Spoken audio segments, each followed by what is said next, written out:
Yang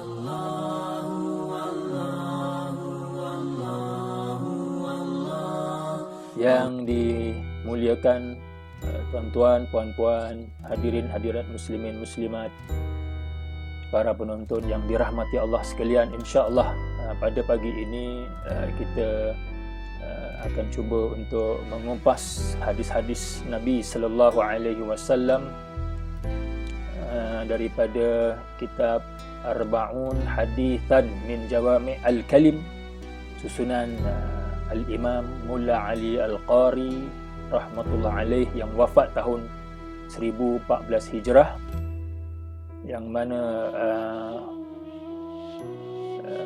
himpunan hadis ini telah diterjemahkan oleh Al-Fadil Al-Marhum, sahabat kami Ustaz Adlan bin Abdul Aziz rahmatullah alaih.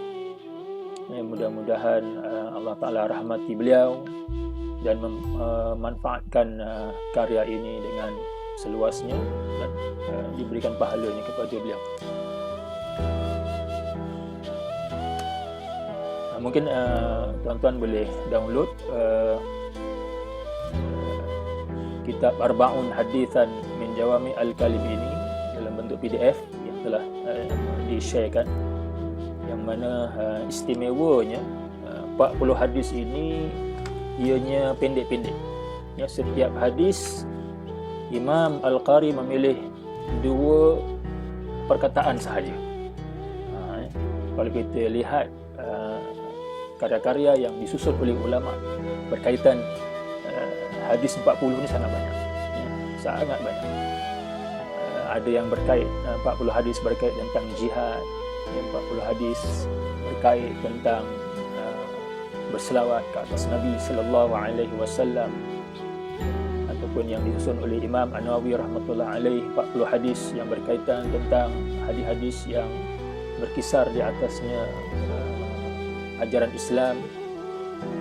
Ada juga hadis yang disusun 40 hadis daripada 40 syekh, 40 syekh daripada yang mana 40 syekh itu daripada 40 negeri.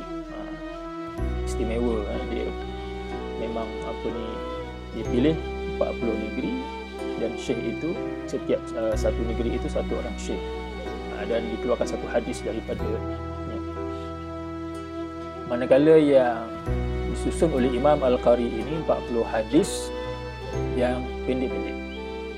Jadi tuan-tuan boleh lihat di dalam buku ini hadis-hadis yang dipilih oleh Syekh Imam Al-Qari, dan mungkin saya tak pasti sama ada sampai 40 ataupun mungkin siri selanjutnya, ya. Kita sambung, tengok bergantung kepada waktu yang berluang, dalam sekitar 30-40 minit saja untuk setiap siri ini. So nanti kalau masih lagi berbaki, kita sambung siri kedua lah, ya, insya-Allah taala.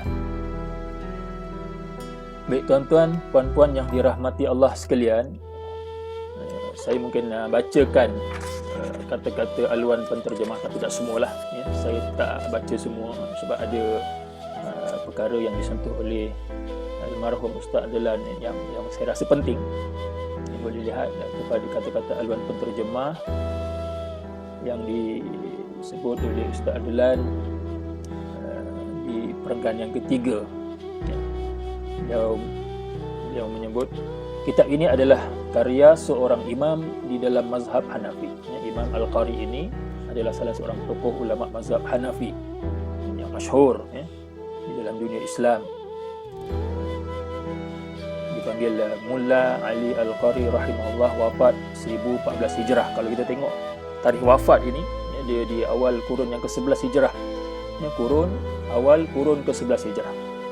Bahkan ada sebahagian ulama, ya, terutama ulama-ulama Hanafilah yang mengangkat beliau ini sebagai tokoh mujaddid, ya, dalam kurun ke-11 Hijrah. Mulla Ali Al-Qari, ya, dia mengumpulkan sejumlah hadis yang sedikit perkataannya tetapi mendalam dan banyak maknanya. Apa maksudnya? Sedikit perkataannya, walaupun nanti mungkin kita lihat ada sebenarnya hadis itu panjang, cuma dipotong-potong, jadi maknanya diambil yang dia fokuskan itu 2 kalimah sahaja, ya, dan sedikit, maknanya itu sedikit perkataannya lah 2 kalimah itu, tetapi mendalam dan banyak maknanya. Ini yang disebut jawami' al-kalim. Nah, itu maksud jawami' al-kalim. Sebab ini adalah di antara khasais, ya, antara keistimewaan Nabi sallallahu alaihi wasallam, baginda diberikan jawami' al-kalim, ya, sedikit perkataannya tapi mendalam dan banyak maknanya. Ini hikmah, ya, antara hikmah-hikmah yang diberikan oleh Allah Subhanahu wa taala kepada baginda sallallahu alaihi wasallam. Dan juga sebenarnya ungkapan yang sedikit perkataannya dan juga tetapi mengandungi makna yang dalam ini sebenarnya juga diberikan kepada alim ulama, ya, para orang saleh, ya, bahkan di kalangan orang Melayu pun mungkin ada lah, ya, mungkin ada seperti dalam peribahasa yang mungkin selalu kita dengar, yang pendek tapi dalam maksud dia. Kalau kita kata contoh, alah bisa, tegal biasa.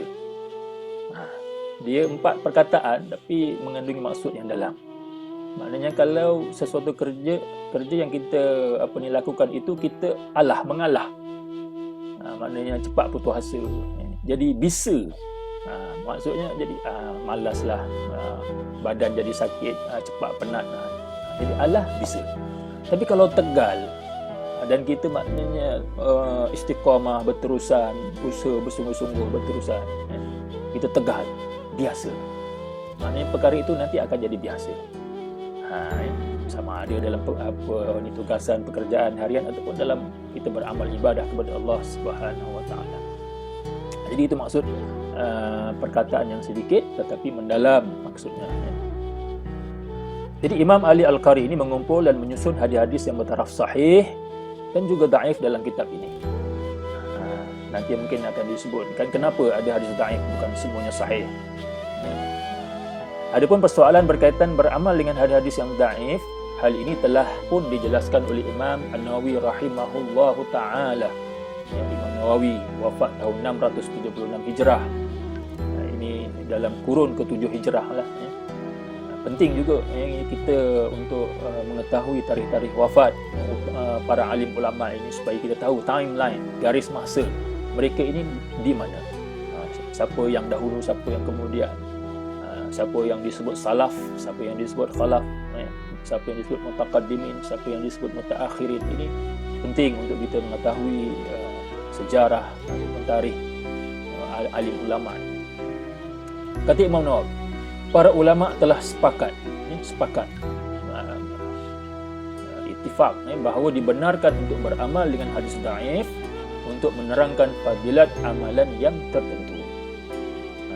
Jadi Imam Ali Al-Qari membawakan hadis dhaif itu bukan dalam bab hukum hakam, bukan dalam bab hukum ataupun akidah, tapi dalam bab fadilat amalan tertentu ataupun berkaitan dengan motivasi, targhib, menggalakkan orang untuk berbuat baik, atau tarhib, untuk memperingatkan orang daripada melakukan perkara-perkara yang buruk, yang keji, yang mungkar, yang dilarang oleh Allah Subhanahu wa taala. Baik. Jadi Jawami Al-Kalim ini kita kena faham, ianya adalah mukjizat Rasulullah sallallahu alaihi wasallam. Jadi sebenarnya banyak, selain daripada 40 hadis yang disusun oleh Imam Al-Qari ini, ada lagi beberapa kitab lain yang juga dia menghimpunkan hadis-hadis Jawami Al-Kalim. Ini antaranya yang disusun oleh Syekh Ismail An-Nabhani. Beliau juga ada 40 hadis, himpunan 40 hadis berkait Jawami Al-Kalim. Cuma untuk menterjemahkan kitab ini merupakan satu cabaran lah, cabaran utama. Untuk menterjemahkannya adalah untuk meminimumkan perkataan dalam terjemahan agar ia kekal ringkas tetapi difahami maknanya. Ini memang satu cabaran bagi penterjemah lah. Siapa yang pernah dia melakukan proses ini, dia faham susahnya nak cari perkataan-perkataan daripada yang bahasa Arab itu nak tukar kepada bahasa Melayu. kadang dah terjemah, tak sedap, tukar lagi. Kadang mengambil masa. Ini orang yang ada pengalaman, dia faham. Sedangkan Ustaz Adlan ini dia adalah pakar dalam bahasa Arab, tapi dia masih lagi, dia kata susah untuk meminimkan perkataan dalam terjemahan agar kekal ringkas tapi difahami. Pada beberapa hadis kami abaikan hukum tata bahasa Melayu agar terjemahan hadis tersebut tidak menjadi terlalu panjang. Baik. Kitab ini kami riwayatkan melalui bacaan di hadapan guru kami, iaitu Syekh Dr. Mustafa Abu Sulaiman An-Nadwi Hafizahullah, salah seorang tokoh hadis di Mesir yang masih hidup lagi. Dan beliau ini pernah juga datang ke Institut Kajian Hadis dahulu menyampaikan muhadarah, satu ceramah yang cukup baik, ya. Dan juga mengijazahkan kepada kami karya-karya beliau secara ijazah ammah. Jadi kalau Ustaz Adlan ini dia baca secara talaki awal akhir kitab ini di hadapan Syekh Mustafa An-Nadwi, cuma saya tak ada berpeluang lagi lah, ya, untuk bertalaki, cuma mendapat ijazah umum sahaja. Ijazah umum sahaja. Ijazah umum ni dia bolehlah dikategorikan bersambung sanad itu, tapi dari segi talaki secara hadis per hadis, ya, satu demi satu tu dia lagi tinggi lagi, dia punya kedudukan persambungan sanad itu lagi tinggi.